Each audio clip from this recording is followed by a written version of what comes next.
di 99,8 Radio Madinah FM, radionya Masjid Agung Jami Kota Malang, untuk edisi hari Selasa 22 Rajab 1441 Hijriah atau bertepatan dengan 17 Maret 2020. Pertemuan kita di siang hari ini, di hari Selasa, istimewa sekali karena pada siang hari ini di acara Islam Corner saya tidak sendirian tetapi bersama dengan narasumber tercinta Habib Asadullah Al-Idrus yang sudah hadir di studio dan pada siang hari ini sudah bersiap-siap untuk membahas bab sholat. Kalaupun nanti ada pertanyaan atau mungkin juga ada yang perlu Anda diskusikan, Anda bisa bertanya kepada narasumber tercinta kita Habib Asadullah Al-Idrus melalui pesawat telepon di 0341 di 321365 atau melalui SMS di grup Radio Madinah FM atau di nomor telepon di WA Radio Madinah FM. Baik sahabat Madinah FM, di siang hari ini segera kita temui narasumber tercinta kita. Assalamualaikum Habib. Waalaikumsalam warahmatullahi wabarakatuh. Alhamdulillah meskipun di luar hujan deras ya Habib ya, tapi saya bisa bertemu dengan panjenengan dan kabarnya juga Habib sehat. Alhamdulillah. Saya senang mendapat senyum dari Habib. Siang hari ini melanjutkan pembahasan yang kemarin bersama Ustaz Bahtiar. Ya, kita melanjutkan masih tentang pembahasan tentang sholat ya. Monggo Habib, silakan. Ya, bismillahirrahmanirrahim. Alhamdulillahirabbil alamin. Wassalatu wassalamu ala asyrafil anbiya'i wal mursalin sayyidina wa maulana Muhammad khataman nabiyyin wa ala alihi wa sahbihi ajma'in, amma ba'du. Alhamdulillah. Kita masih melanjutkan kajian kitab Sahih Sifat Salatun Nabi Muhammad SAW yang dikarang oleh Said Hasan bin Ali As-Sajjad. Dan kita sebelumnya membahas tentang jawazus shalah bainas sawari wala karaha fi dzalik. Tentang diperbolehkannya sholat di antara tiang. Ya, di antara tiang, karena ada yang mengatakan bahwa di antara tiang atau soft di antara tiang itu hukumnya makruh. Maka dijawab di sini bahwa itu diperbolehkan dan tidak menjadikan kemakruhan. Apalagi tiang-tiang masjid zaman sekarang ini lebih lebar, tidak seperti zaman dahulu. Malah zaman dahulu mungkin 2 orang, kemudian ada tiang, 2 orang lagi, tiang lagi gitu. Nah kemudian dikatakan di sini, فمن الخطأ الكبير أن يركز بعض الأئمة المساجد أو بعض المصلين على إبعاد الناس عن منطقة الأعمدة وإفتاء العامة بعدم جواز الصلاة بين السواري أو كراهتها ويثيرون في الفتن لذلك ورحمه الله عبدا عرف الحق فاتبعه. Dan dari kesalahan yang besar, katanya beliau ini adalah kesimpulan dari sebagian imam-imam masjid atau sebagian orang-orang tempat-tempat sholat itu adalah untuk menjauhkan orang-orang dari tiang-tiang masjid. Ya. Sehingga sebetulnya kalau misalkan kalau kita lihat ya, andai kata di antara tiang itu tidak boleh ada shaf, malah antara shaf yang depan sama shaf yang belakang itu akan menjauh. Padahal afdolnya itu tidak lebih dari sekitar kurang lebih berapa? 1,5 dirok. 3 dirok, 3 dirok sekitar 1,5 atau 1,2 meter kurang lebih. Dan itu ukuran diukur dari tumitnya antar tumit. Jadi tumitnya soft orang di soft kedua dengan tumit orang di soft yang ketiga dan seterusnya. Nah, kemudian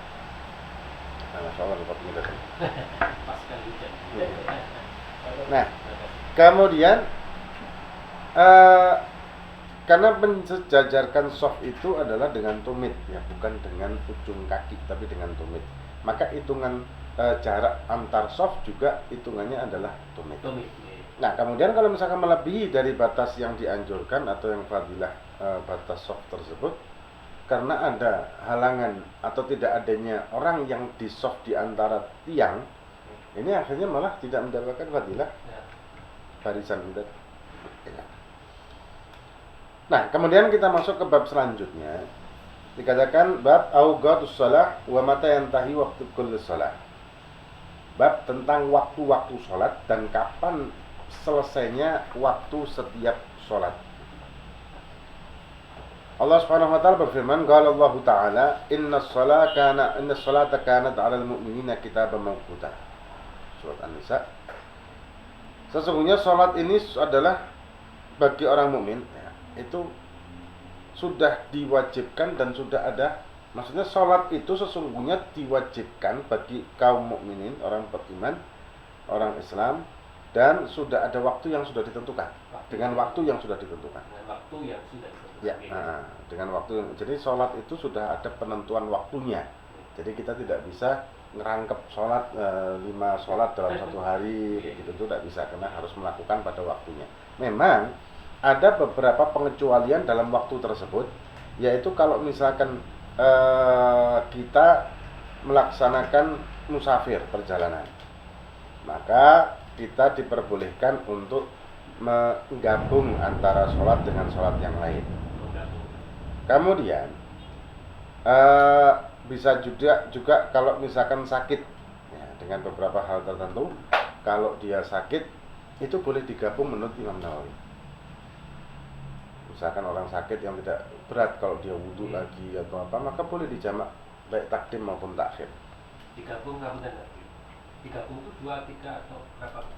Enggak, digabung hanya ya sama kayak jamak takdim dan takhir yang lain, yaitu dhuhr dengan asar, kemudian maghrib dengan isya, hanya itu. Tidak boleh dari 2. Tidak boleh lebih dari itu. Misalnya 3. Misalkan maghrib, dhuhr, asar, maghrib digabung tidak boleh seperti itu. Karena namanya jamak takdim dan jamak takhir hanya cuma 2 macam itu aja. Nah, kemudian kalau Sayyidina Ibn Mas'ud radhiyallahu taala anhu fi tafsiriha. Sayyidina Ibn Mas'ud mengatakan di tafsirnya, tafsir salat ini, tafsir ayat yang sebelumnya kita bahas tadi. Ai inna lis-shalah waqtan ka waqtil hajj. Salat itu ada waktu seperti waktunya orang haji. Karena haji itu waktunya, kata Nabi, al-hajju arafah. Ya, ada waktunya, yaitu tanggal 9 Dzulhijjah. Ini waktu haji. Jadi Arafah itu hanya waktu itu aja, tidak ada waktu yang lain. Jadi dalam setahun, maka itu orang kalau misalkan dia mau haji kapan saja tidak bisa, beda dengan umroh. Kalau umroh itu setiap saat, setiap waktu. Bahkan dalam sehari dia bisa 8 kali umroh, silakan aja dalam satu hari kalau kuat ya. Nah, kemudian ai likulli shalah waqtu muhaddad. La yajuz an tusalla qablahu wala ba'dahu. Tidak diperbolehkan. Jadi setiap sholat itu mempunyai waktu yang terbatas. Jadi ada waktu yang sudah ditentukan dan ada waktu yang apa namanya, waktu dari mulai awal sampai akhir itu sudah ditentukan semuanya. Tidak diperbolehkan untuk melakukan sholat sebelum waktunya atau juga setelah waktunya. Karena terlalu semangat sebelum waktunya sudah sholat. Dan kalau terjadi seperti itu, maka sholatnya menjadi qadha kalau dia punya qadha. Misalkan orang belum adzan subuh. Kejadian yang sering terjadi itu orang ngantuk berat, kemudian ada adzan pertama. Nah, adzan pertama, ketika sudah ngantuk berat, dia kepingin ndang tidur. Dipikir ini adzan subuh, dia sholatlah subuh. Setelah sholat subuh dia tidur, ternyata dibangun lagi sama istrinya mungkin pas adzan yang kedua, adzan subuhnya. Nah, terus bagaimana sholat subuhnya yang tadi sudah dia lakukan? Itu kalau dia punya qadha subuh, maka ini otomatis menutupi qadhanya. Tapi kalau dia tidak punya qadha subuh, maka ini menjadi sholat sunnah dan berpahala juga sebetulnya. Kayak ada contoh di dalam kitab itu, ada orang 40 hari di penjara di bawah tanah tanpa ada matahari, tanpa tahu jam, 40 hari di bawah tanah. Nah, kemudian dia ini tidak tahu waktu, hingga dia ini memperkirakan waktu subuh itu dengan ada suara mesin di samping penjara yang menyala, mesin pabrik di sebelah penjara itu menyala. Ini contohnya di dalam kitab.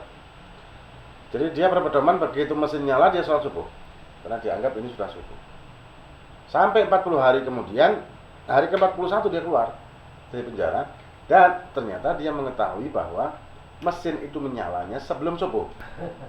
Jadi selama 40 hari dia sholat sebelum subuh, 40 hari. Nah, bagaimana hukum sholatnya dan berapa kali yang harus dia qadha? Ini pertanyaan banyak orang yang salah menjawab. Ya. ada yang jawab 40, ada yang jawab sekian-sekian. Yang benar adalah jawabannya hanya satu. Hanya satu saja, satu kali saja dia melakukan godoknya. Loh, kok bisa satu? Iya, karena sholat yang hari pertama itu dianggap sholat sunnah. Nah, kalau ini contohnya kalau dia tidak punya godok sama sekali di sebelumnya. Hari yang kedua menjadi godok hari yang pertama, otomatis.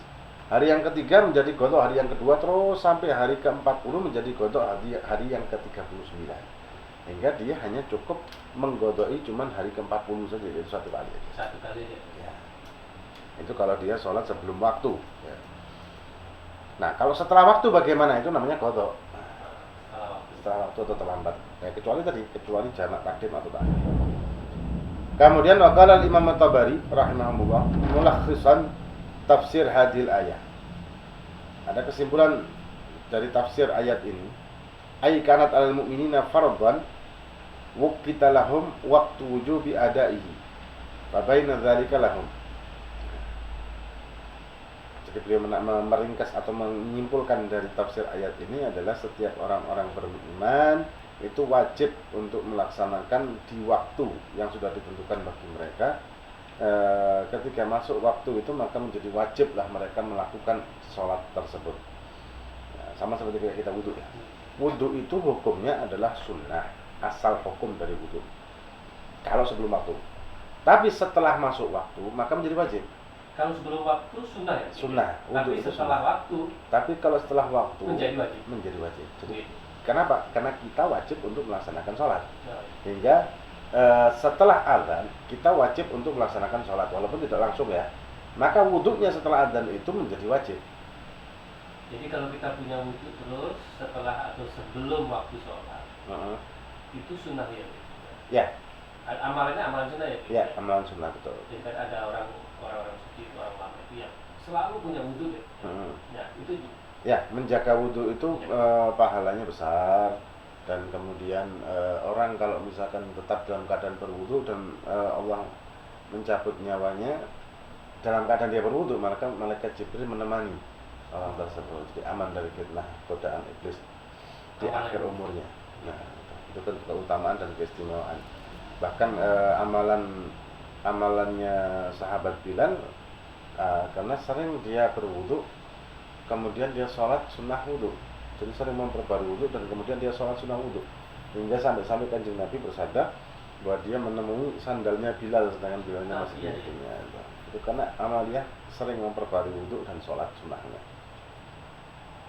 Nah, kemudian qultu qad bayyana al-awqat Sayyidina Jibril alaihi salam lin Nabi sallallahu alaihi wa alihi wasallam bi amrillah ta'ala tafsiran li hadhil ayat al-karimah.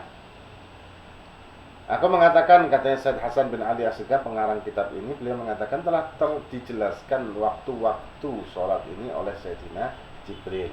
Maka Jibril menjelaskan kepada Nabi dengan perintah dari Allah Subhanahu wa taala menafsirkan ayat ini. Inna sholata kana 'alal mu'minina kitaban mawquta. Ini ditafsirkan atau diterjemahkan dengan menyentuhi waktu-waktu tersebut oleh malaikat Jibril kepada Kanjeng Nabi. Nah, jadi waktu itu sudah muhaddad, sudah ditentukan, jadi tidak bisa lagi dirubah-rubah waktu tersebut. Memang ada perbedaan waktu. Masalah asar ini pertama. Asar itu mazhab Hanafi dengan mazhab Syafi'i memang agak sedikit ada perbedaan. Kalau mazhab Hanafi malah separuh, maksudnya mungkin sekitar jam-jam 4-an lah. Hanafi. Mazhab Hanafi, tapi separuhan, kira-kira sekitar sepertiga, ya separuhan, sekitar segitu. Begitu juga dengan maghribnya. Ya, maghribnya ada beberapa mazhab yang memang berbeda dengan Syafi'i. Kalau Syafi'i kan tenggelam matahari penuh baru masuk maghrib. Tapi kalau mazhab yang lain begitu tenggelam, jadi mulai tenggelam. Kan kalau kita mendengarkan azan itu kan agak berbeda. Yang satu azannya kok ngawali, yang satu kok ngakhiri. Ya, kalau di jamek biasanya akhir. Kemudian ada masjid-masjid yang lain awal. Ya, lebih awal. Itu karena memang perbedaan mazhab. Dan itu sama-sama benarnya. Tapi kita mazhab Syafi'i harus ikut jamek. Kenapa? Karena kalau di jamek itu tenggelamnya matahari baru masuk maghrib. Tapi kalau yang di mazhab lain, begitu matahari mulai tenggelam, itu sudah masuk maghrib. Tapi setahu saya bukan masalah mazhab. Ada juga saya pernah tahu malah ini apa? Malah puasa gitu. Jadi ada masjid yang azannya dulu, lebih dulu. Ya mungkin sekian detik lah. Itu gimana, Adik? Itu karena madhab, karena perbedaan madhab tentang waktu. Jadi ada perbedaan madhab di masalah waktu sholat itu, waktu azan. Jadi waktu masuknya sholat itu memang ada sedikit perbedaan. Ya jadi kalau kita tidak bisa menyalahkan siapapun karena sama-sama benernya mereka masing-masing punya pendapat yang benar. Cuman menurut saya pikir awal saya pikir itu karena ini masalah puasa, bulan puasa gitu. Jadi sepersekian detik itu sudah azan lebih dulu dari masjidnya gitu. Itu kalau sepersekian detik sih enggak ya. Itu bukan detikan hitungannya menitan. Artinya di sini sudah Allahu Akbar, di situ sudah lompat berapa ya, gitu kan. Ya, kemudian dikatakan wajah Jibril alaihi dikatakan fa'an Jabir bin Abdullah. Dari Sayyidina Jabir bin Abdullah radhiyallahu taala anhu mengatakan, Ja'a Jibril alaihi salam li Nabi sallallahu alaihi wasallam faqala lahu kum fasalli fasalla dhuhr hina zalat asy-syams thumma ja'ahu al-'asr faqala kum fasalli fasalla al-'asr hina sara kullu syai'in mithlah thumma ja'a al-maghrib faqala kum fasalli fasalla al-maghrib hina wajabat ay ghabat asy-syams thumma ja'a al-isya ja'a al-isya faqala kum fasalli fasalla al-isya hina ghaba asy-syafaq thumma ja'a al-fajr faqala kum fasalli fasalla al-fajr hina barakal fajr ay suti'a. Ya. Ini dalilnya. Dalil tentang masalah waktu. Dikatakan Sayyidina Jabir bin Abdullah mengatakan, datang Jibril alaihissalam kepada Nabi Muhammad SAW. Kemudian beliau mengatakan, Jibril, ayo kita sholat. Maka sholatlah zuhur, karena pertama kali sholat di dalam Islam itu adalah sholat zuhur. Pertama kali sholat dalam Islam? Ya, sholat zuhur. Memang Nabi ketika turun dari Isra, beliau dari Mi'raj, kalau Isra itu kan perjalanan malam dari Makkah ke Masjidil Aqsa. Kalau Mi'raj itu naik ke langit. Turunnya itu sebelum subuh, nyampe ke Mekah itu sebelum subuh. Tapi karena belum ada atau belum tahu tata cara sholatnya, maka beliau tidak sholat subuh, jadi belum diwajibkan waktu itu. Karena belum tahu tata caranya. Belum tahu tata caranya. Kemudian maka Jibril datang waktu zuhur dan mengajari sholat. Itu pertama kali sholat di dalam Islam, yaitu zuhur. Nah kemudian mereka Jibril datang dan mengajak untuk sholat zuhur ketika tergelincirnya matahari. Kemudian ketika asar datang lagi beliau dan mengatakan ayo sholat. Ya, dan sholatlah asar hingga sara kullu syai'in mithlahu. Ya, hina sara kullu syai'in mithlahu. Ketika bayang-bayang itu jaraknya sama dengan barangnya. Misalkan ada kayu yang menancap di tanah ukurannya 1 meter, maka bayang-bayangnya itu juga 1 meter ke arah timur. Ke arah timur. Ke arah timur. Nah, ketika sudah melebihi 1 meter sedikit, maka sudah masuk waktu asar. 1 meter lebih sedikit. Itu kalau sama dengan tonggaknya 1 meter, ininya 1 meter, maka bayangnya itu 1 meter lebih sedikit sudah masuk waktu asar. Nah, kemudian sampai waktu maghrib, datang waktu maghrib dan mengajak sholat juga. Hina wajabat ay ghabatis syams, ketika matahari sudah hilang. Ghabatis syams, matahari sudah tenggelam. Nah, ini kan ada penafsiran di mazhab yang berbeda. Kalau mazhab Syafi'i tenggelam dalam arti tenggelam penuh. Kalau mazhab yang lain ada yang mengatakan begitu mulai tenggelam, ghabat mulai hilang. Walaupun separuh gitu ya. Kemudian tumaja al-isya. Kemudian datang malaikat Jibril kepada Kanjeng Nabi waktu isya dan mengajak sholat. Dan sholat isya ketika ghabas syafaq, ketika hilang mega berwarna merah. Ditandai dengan hilangnya mega berwarna merah. Jadi ketika ada di ufuk timur, di ufuk barat sana, begitu matahari masuk itu kelihatan kemerahan di atas sehingga hilang merah-merah tersebut, barulah itu masuk waktu isya. Kemudian ketika fajar datang lagi. Kum fasalli, mengajak sholat. Kemudian fasol al-fajr hina burikal fajr ay suti'a. Ketika terbitnya fajar. Fajar itu dimulai dengan di arah timur itu mendatar ada cahaya berwarna putih mendatar dari membentang antara selatan utara, dan semakin terang ini sudah masuk waktu subuh atau fajar. Nah, sebelumnya ada namanya fajar kadzib, itu kalau namanya fajar shadiq. Kalau fajar kadzib itu sebelumnya biasanya ditandai dengan azan pertama. Azan pertama yang tadi itu cerita tadi itu azan pertama itu fajar kadzib. Kadzib. Nah, itu memang ada terang, tapi terangnya itu ke atas. Dari arah timur terang ke atas, tapi semakin gelap. Beda dengan terangnya fajar shadiq yang mendatar dan semakin terang. Yang masuk subuh itu yang mendatar ya, Beb ya? Iya, yang mendatar itu. Kemudian kalau yang fajar kadzib itu waktu-waktu istimewa untuk melaksanakan sholat malam. Gitu. Nah, kemudian ini waktu fajar sampai waktu fajar ya waktunya sampai naiknya matahari, sudah munculnya matahari. Itu sudah selesainya waktu waktu fajar. Sepertinya yang paling singkat itu waktu subuh ya? Waktu yang paling singkat ya mungkin maghrib ya. Oh, maghrib ya?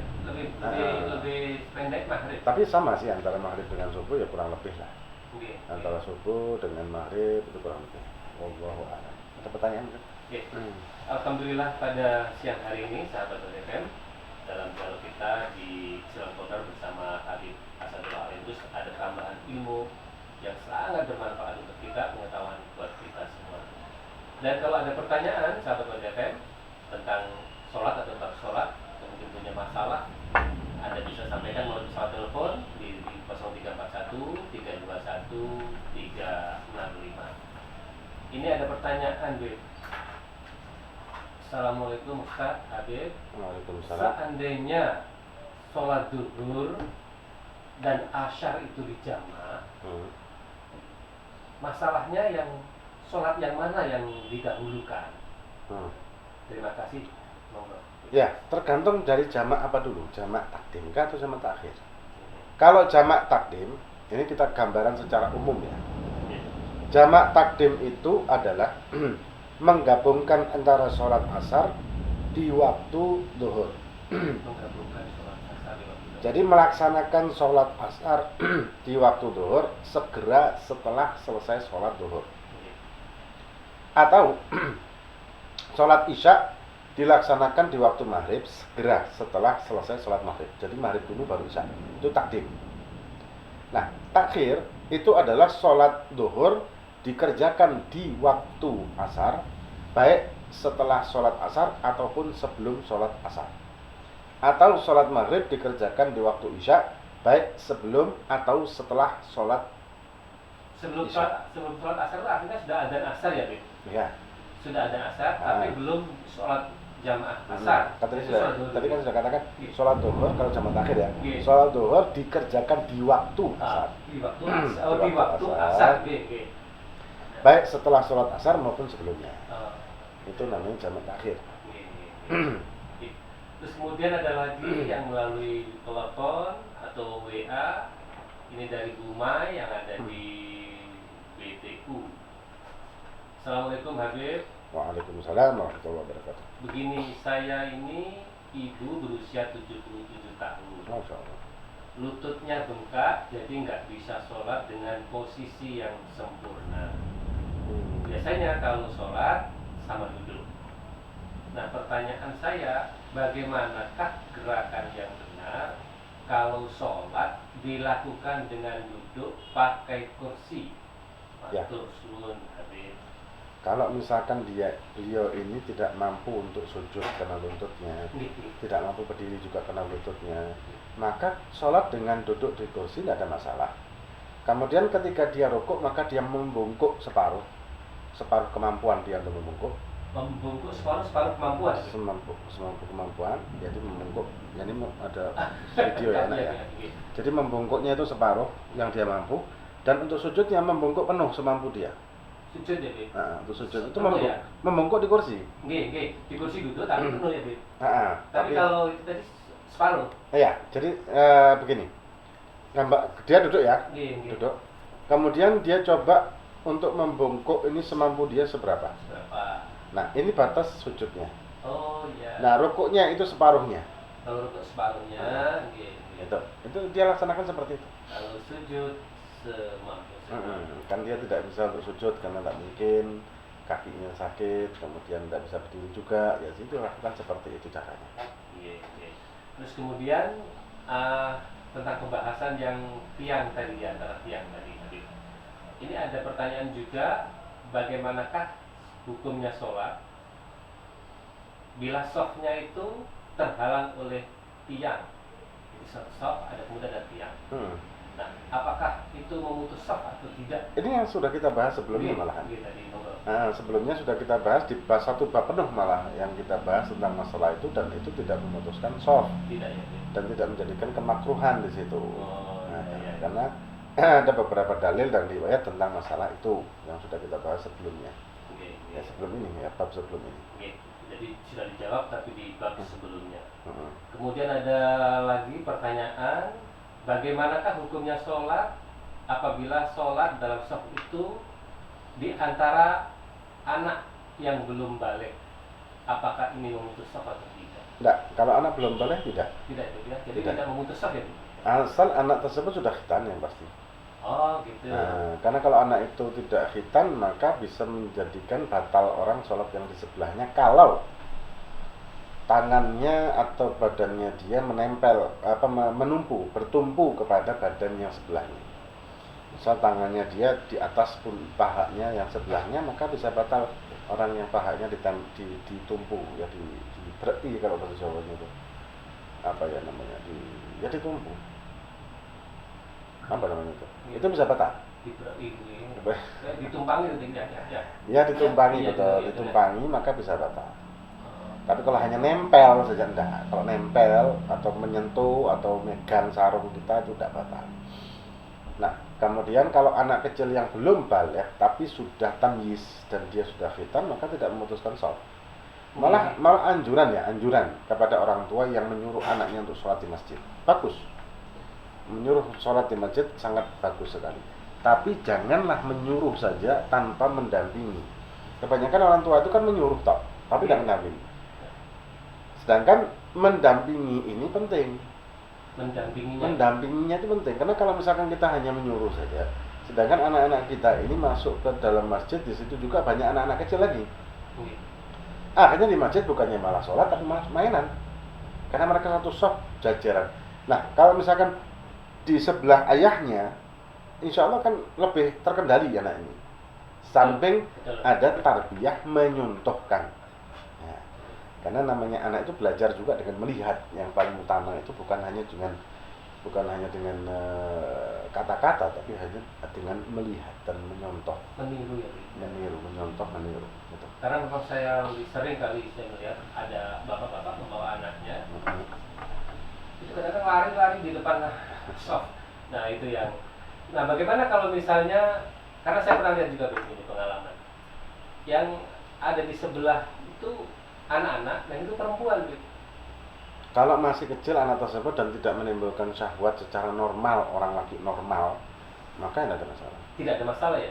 Tapi seyogianya yang untuk tarbiyah anak perempuan ya biarkan di tempat perempuan dengan ibunya kalau ada.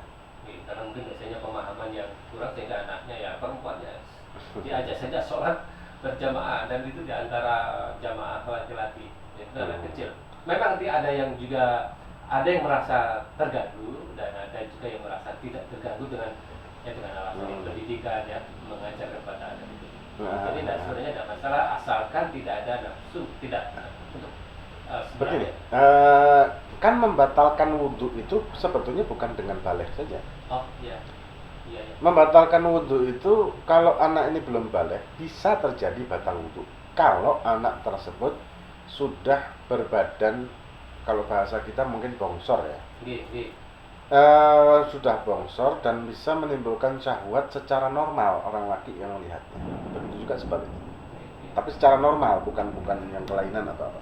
Secara normal dengan badan yang bongsor. Ini membatalkan walaupun anak itu belum balik ternyata. Belum haid misalkan dan belum umur 15 tahun. Kan ada anak umur 12 tahun tapi badannya sudah gede. Iya, bongsor. Nah, tapi belum haid. Belum ya. haid, belum juga umur 15 tahun. Ini bisa batal juga. Iya. Jadi bukan kena, sama sudah balik belum? Belum, oh enggak apa-apa, enggak batal. Enggak, bukan begitu Bukan ukurannya. begitu, ya. Ukurannya bukan balik malah. Iya. Ada lagi? Oke, masih ada 2 pertanyaan ini tentang waktu sholat yang ditentukan. Kemudian ini ada masalah juga, mungkin ada tambahan ilmu mungkin bagi kita. Ada juga ulama besar yang biasanya kita dengar kalau sholat Jumat itu meskipun orangnya di sini tapi katanya sholatnya di Mekah. Gitu. Waktunya kan berbeda itu, gitu. Jadi di sini sampai di Mekah waktu sholat. Itu bagaimana? Orangnya di sini sholatnya di Mekah. Iya, ada juga kan ulama-ulama besar yang katanya sholat Jumat di Mekah. Orangnya di sini, dohirnya di sini gitu. Nah itu apa? Bagaimana? Yang pasti kita kan tidak tahu kewalian seseorang atau karamah seseorang. Ya wallahu a'lam, bisa juga seperti itu karena Allah kan juga, Allah ini yang menciptakan waktu, ruang dan segala macam. Ruang dan waktu ini Allah yang menciptakan. Wallahu a'lam. Tapi yang pasti begininya. Saya ingat juga almarhum abah saya Al-Habib Ali. Beliau juga mengatakan bahwa jangan lihat itu, intinya begini, intinya jangan melihat dari karomah seseorang tapi lihat dari ilmunya. Jangan lihat dari karomah seseorang. Inti dari omongan beliau itu seperti itu. Kenapa? Karena justru para aulia itu mereka justru tidak mau dengan kekaromahan. Oh gitu ya. Justru itu. Karena bukan tujuan mereka malahan. Bukan tujuannya itu. Itu yang saya tangkap dari nasihat beliau kepada saya. Justru karomah itu kekeramatan ya bahasa kita.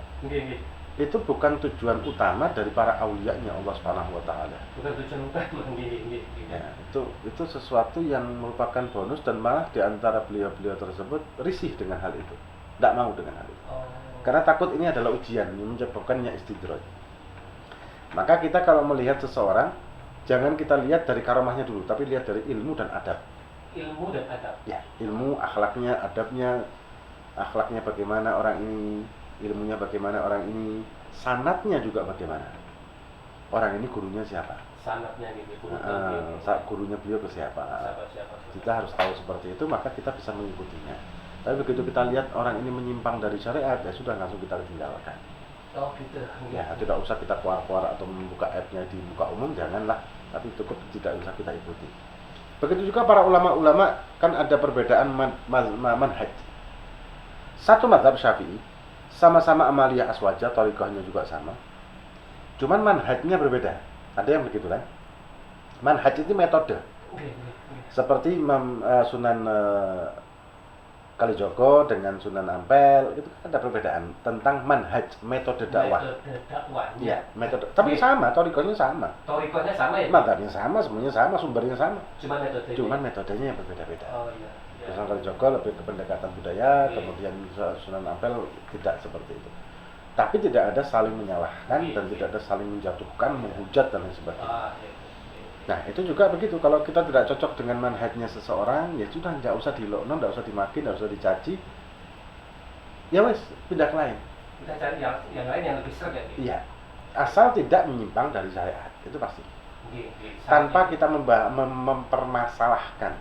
Karena suatu perbedaan itu belum tentu kesalahan.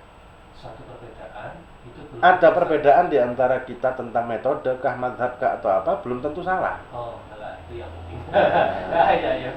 Iya kan? Yang berbeda sama saya berarti salah. Bukan seperti itu. Yang berbeda dari Quran dan hadits inilah yang salah. Yang berbeda dari Quran dan Sunnah, dari hadis Nabi kita Muhammad SAW, ini yang salah, jelas sudah. Bertentangan dengan Quran dan hadis, ya salah. Ini penting banget. Nah, tapi kalau misalkan tidak bertentangan, ada perbedaan amaliyahnya atau ibadahnya atau madhabnya, ya tidak ada masalah dong. Kayak contoh aja madhab lah. Kita madhab Syafi'i kunut, ya, madhab Hambali tidak kunut. Apakah salah? Enggak. Yang tidak kunut salah? Enggak dong. Yang tidak kunut benar menurut madhab Hambali. Kalau ente madhab Hambali, ya tidak boleh kunut.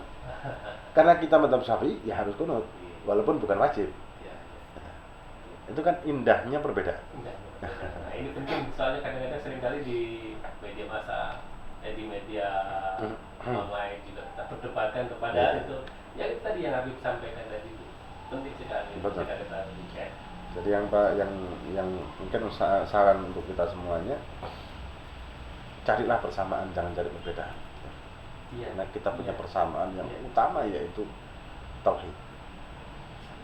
Ya, persamaan tauhid lah. Ya kalau masalah lain kan ada perbedaan macam-macam, selama tidak melanggar akidah dan tauhid atau pokok dari asas agama kita, tidak ada masalah. Iya. Itu. Ya alhamdulillah kalau tambahan ilmu dan juga kita diingatkan pada siang hari oleh Habib. Kemudian Habib pasti ada pertanyaan lagi yang di luar tema itu.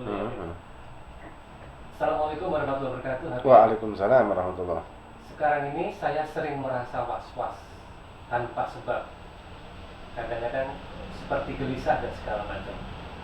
Mohon amalan gitu yang mungkin bisa saya baca setelah sholat. Nah, itu. Kalau orang was-was itu yang pasti begini, yang pertama, Ini was-was tanpa sebab ya, Habib? Ada nggak tahu ya? ya Kenapa? biasanya itu adalah ladzi wasiwasi fi sudurin nasi minal jinnati wan nas.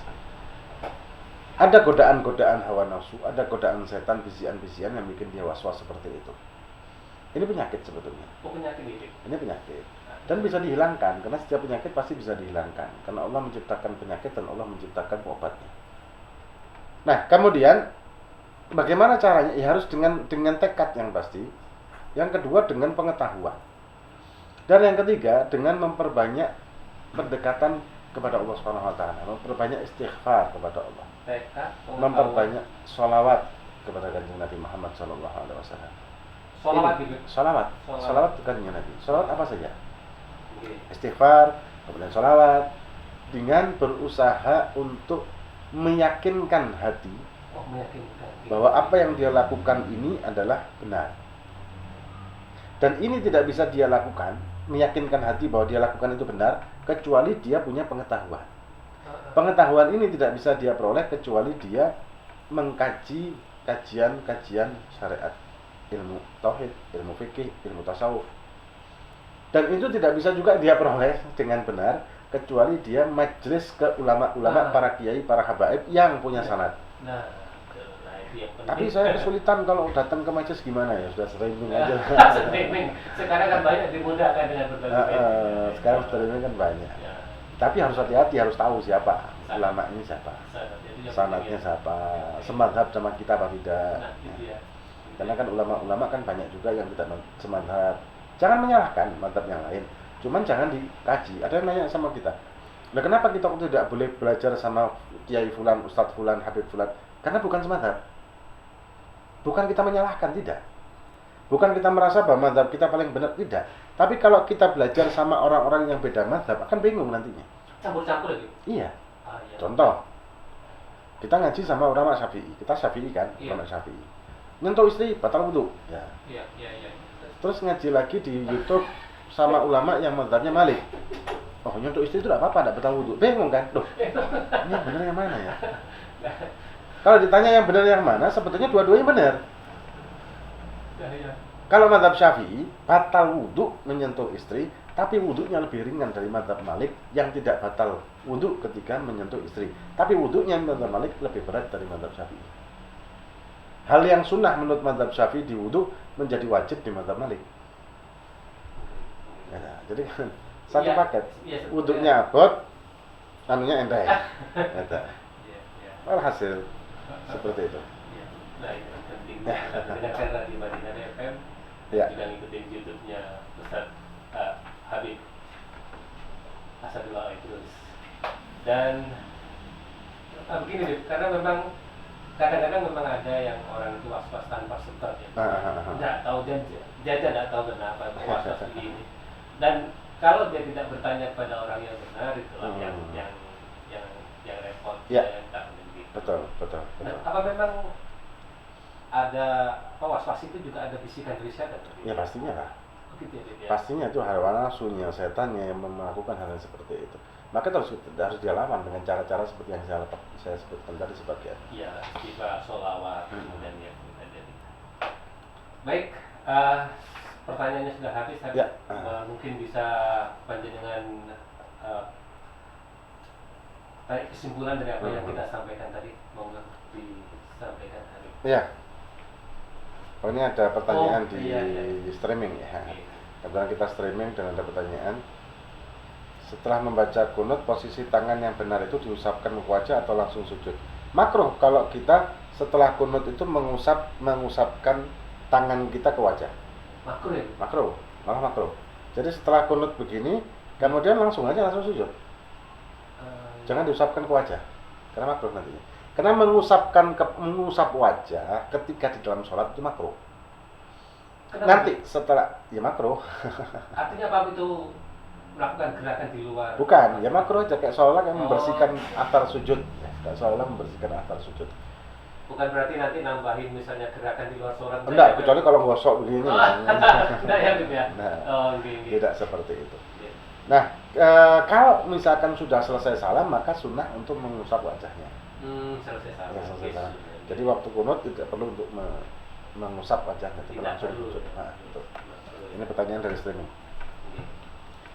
Enggak, Ada lagi? Nggak ada. Sama. Di Ya, kesimpulan yang bisa kita bahas pada siang hari ini adalah bahwa kita di dalam sholat itu sudah ada tatanan dan aturan dalam hal waktu. Nah, kemudian kita tidak bisa melakukan sholat sebelum waktunya karena akan menjadi penutup godok kalau punya godok-godok atau menjadi sholat sunnah, dan kita masih punya tanggungan sholat tersebut. Dan begitu juga tidak boleh kita mengakhirkan dari waktunya, maka akan menjadi godok dan dosa kalau dengan sengaja. Kecuali ada beberapa udzur yaitu jamak dan lupa dan lain sebagainya, nanti akan kita bahas selanjutnya. Wallahu a'lam bishawab.